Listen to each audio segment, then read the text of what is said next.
ਮਕਾਨ ਮੈਂ ਇੱਥੇ ਕਿਰਾਏ ਤੇ ਲਿਆ ਸੀ ਤੇ ਰੈਕੀ ਕਰਨਾ ਹਾਂ ਮੋਟਰਸਾਈਕਲ ਤੇ ਦਿਨੇ ਚੱਕਰ ਲਾਉਂਦਾ ਹਾਂ ਤੇ ਇੱਕ ਜਗ੍ਹਾ ਤੇ ਤਾਲਾ ਲੱਗਾ ਹੋਇਆ ਸੀ ਤੇ ਉਹ ਰਾਤੀ ਆਈ ਮੈਂ ਆਪਣੇ ਸਾਥੀਆਂ ਨੂੰ ਨਾਲ ਬੁਲਾਇਆ ਤੇ ਬੁਲਾ ਕੇ ਨਾ ਤੇ ਰਾਤੀ 2:30 ਵਜੇ ਜਾ ਕੇ ਨਾ ਤਾਲਾ ਤੋੜਿਆ। ਤਾਲਾ ਕਿਰਾਏ ਤੇ ਮਕਾਨ ਲੈ ਕੇ ਕਿਤੇ ਵੀ ਮਹੱਲੇ ਜਾ ਕੇ ਰਹਿੰਦੇ ਹੁੰਦੇ ਹੋ ਤੇ ਇਹੀ ਤਰੀਕਾ ਵਾਰਦਾਤ ਹੁੰਦੀ ਹੈ ਤੁਹਾਡੀ।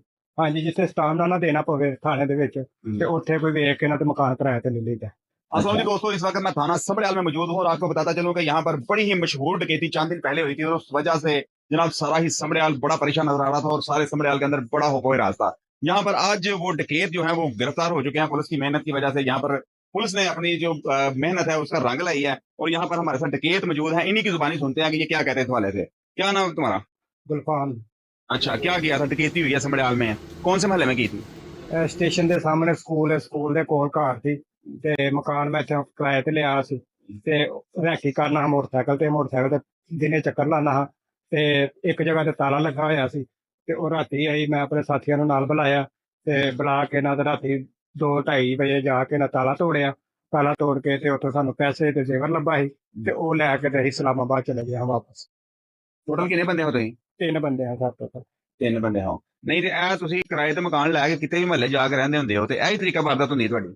ਹਾਂਜੀ, ਜਿੱਥੇ ਸਟਾਮ ਨਾ ਦੇਣਾ ਪਵੇ ਥਾਣੇ ਦੇ ਵਿੱਚ ਤੇ ਉੱਥੇ ਕੋਈ ਵੇਖ ਕੇ ਨਾ ਤੇ ਮਕਾਨ ਕਿਰਾਏ ਤੇ ਲੈ ਲਈਦਾ। ਅੱਛਾ, ਤੇ ਫਿਰ ਦਿਨੇ ਸਾਰੀ ਰਾਖੀ ਕਰਦੇ ਰਹਿੰਦੇ, ਕੋਈ ਫੈਮਿਲੀ ਨਹੀਂ ਤੁਹਾਡੇ ਨਾਲ ਹੁੰਦੀ, ਓਨਲੀ ਬੰਦੇ ਹੀ ਬੰਦੇ ਹੁੰਦੇ ਹੋ? ਹਾਂਜੀ, ਮੈਂ ਇਕੱਲਾ ਹੀ ਹੁੰਦਾ ਮੋਟਰਸਾਈਕਲ ਤੇ ਫਿਰਦਾ ਹੁੰਦਾ ਦਿਨੇ ਤੇ ਦਿਨੇ ਜਿੱਥੇ ਤਾਲਾ ਲੱਗਾ ਹੁੰਦਾ ਸੀ ਉੱਥੇ ਤਾਲਾ ਤੋੜ ਕੇ ਨਾ ਰਾਤ ਨੂੰ ਤੇ ਚੋਰੀ ਕਰ ਲਈ। ਕਿੰਨੀ ਦੇਰ ਤੁਹਾਨੂੰ ਪਤਾ ਲੱਗਦਾ ਸੀ ਕਿ ਬਈ ਅੱਜ ਹੁਣ ਅਸੀਂ ਇੱਥੇ ਵਾਰਦਾਤ ਕਰਨੀ ਹੈ ਤੇ 2 ਦਿਨ ਤੋਂ ਜਾਂ 4 ਦਿਨ ਤੋਂ ਜਾਂ 5 ਦਿਨ ਤੋਂ ਤਾਲਾ ਵੱਜਾ ਸੀ, ਉਸੇ ਘਰ ਹੀ ਕਰਦੇ ਹੋ ਡਕੈਤੀ? ਹਾਂਜੀ, ਜਿਹੜਾ 2-3 ਦਿਨ ਤੋਂ ਤਾਲਾ ਲੱਗਾ ਹੋਇਆ ਨਾ ਉੱਥੇ ਜਾ ਕੇ ਤੇ ਉਹ ਤਾਲਾ ਤੋੜ ਲਈਦਾ। ਅੱਛਾ, ਇਸ ਘਰ ਜਿਹੜੀ ਆ ਬੜੀ ਮਸ਼ਹੂਰ ਵਕੂਆ ਹੈ ਸਮੜਿਆਲ ਦੇ ਵਿੱਚ, ਇਹ ਕਿਵੇਂ ਡਕੈਤੀ ਕੀਤੀ ਹੈ? ਇਹ ਵੀ ਦਿਨੇ ਅਸੀਂ ਮੋਟਰਸਾਈਕਲ ਤੇ ਫੇਰਾ ਲਾਇਆ ਸੀ ਤੇ ਉੱਥੇ ਵੇਖਿਆ ਤੇ ਤਾਲਾ ਲੱਗਾ ਸੀ ਤੇ ਰਾਤੀ 2 ਵਜੇ ਆਇਆ ਤੇ ਉਦੋਂ ਵੀ ਤਾਲਾ ਲੱਗਾ ਸੀ ਤੇ ਉੱਥੇ ਫਿਰ ਅੰਦਰ ਜਾ ਕੇ ਤੇ ਚੋਰੀ ਕੀਤੀ ਤੇ ਉਹਦੇ ਚ ਜ਼ੇਵਰ ਤੇ ਪੈਸੇ ਨਿਕਲੇ ਉਹ ਲੈ ਕੇ ਹੀ ਟੁਰ ਗਏ। ਨਹੀਂ, ਤੇ ਤੁਹਾਨੂੰ ਪਤਾ ਸੀ ਕਿ ਇੱਡੇ ਮਤਲਬ ਵੱਡੀ ਮਿਕਦਾਰ ਦੇ ਵਿੱਚ ਸੋਨਾ ਵੀ ਪਿਆ ਹੋਵੇ ਤੇ ਪੈਸੇ ਵੀ ਪਏ ਹਨ, ਇਹ ਕੋਈ ਪਤਾ ਨਹੀਂ ਸੀ? ਬਸ ਇਹੀ ਪਤਾ ਸੀ ਕਿ ਇਸ ਘਰ ਦੇ ਵਿੱਚ ਜਨਾਬ ਤਾਲਾ ਵੱਜਾ ਤੇ ਇੱਥੇ ਵੜ ਜਾਣਾ। ਹਾਂਜੀ, ਸਾਡੇ ਘਰ ਦੇ ਵਿੱਚ ਕੁਛ ਵੀ ਲੱਭ ਜੇ ਕੋਈ ਕਿਸੇ ਜਗ੍ਹਾ ਤੋਂ ਆਪਣਾ ਥੋੜੇ ਬਹੁਤੇ ਲੱਭਦੇ ਨੇ, ਕਿਸੇ ਜਗ੍ਹਾ ਤੋਂ ਜ਼ਿਆਦਾ ਲੱਭ ਜਾਂਦੇ ਨੇ। ਇਸ ਤਰੀਕੇ ਨਾਲ ਅੰਦਰ ਵੜ ਜੀਦਾ, ਜੋ ਲੱਭੇ ਫਿਰ ਲੈ ਕੇ ਤੋਰਾ ਜੀ। ਅੱਛਾ, ਤੇ ਤਾਲਾ ਤੋੜਦੇ ਤੁਹਾਨੂੰ ਕਿਸੇ ਨਹੀਂ ਵੇਖਿਆ ਹੈ? ਨਹੀਂ ਸਰ, ਕਿਸੇ ਨੇ ਨਹੀਂ। ਕਿੰਨੇ ਬੰਦੇ ਤਾਲਾ ਤੋੜਦੇ ਹੋ? 2 ਬੰਦੇ ਤਾਲਾ ਤੋੜਨ ਦੇ ਤੇ ਇੱਕ ਪਿੱਛੇ ਖਲੋਤਾ। ਅੱਛਾ, ਤੇ ਬਕਾਇਆ ਨਾਲ ਫਿਰ ਬਾਹਰ ਚ ਰਲੇ ਨੇ? ਹਾਂਜੀ। ਤੇ ਤੂੰ ਇੱਥੇ ਇਕੱਲੇ ਹੀ ਮਕਾਨ ਲੈ ਕੇ ਰਹੀ ਜਾਣਾ ਤੇ ਦੂਸਰੇ ਜਿਹੜੇ ਨੇ ਦੂਸਰੀਆਂ ਜਗ੍ਹਾ ਤੇ ਜਾ ਕੇ ਤੇ ਰਹਿੰਦੇ ਨੇ, ਜਿੱਥੇ ਤਾਲਾ ਲੱਗ ਜਾ ਉੱਥੇ ਲਾ ਲੈਂਦੇ ਆ? ਹਾਂਜੀ, ਉਹ ਇਸਲਾਮਾਬਾਦ ਰਹਿੰਦੇ ਹਨ ਤੇ ਇਸਲਾਮਾਬਾਦ ਤੋਂ ਫਿਰ ਮੈਂ ਇੱਥੇ ਘਲਾਇਆ, ਮੈਂ ਇੱਥੇ ਕਿਰਾਏ ਤੇ ਰਹਿਣਾ। ਅੱਛਾ, ਇਸਲਾਮਾਬਾਦੋਂ ਆਏ ਹਨ ਮੇਰਾ ਵਾਰਦਾਤ ਕਰਨ। ਤੇ ਪਹਿਲਾਂ ਵੀ ਡਕੈਤੀਆਂ ਕੀਤੀਆਂ ਨੇ?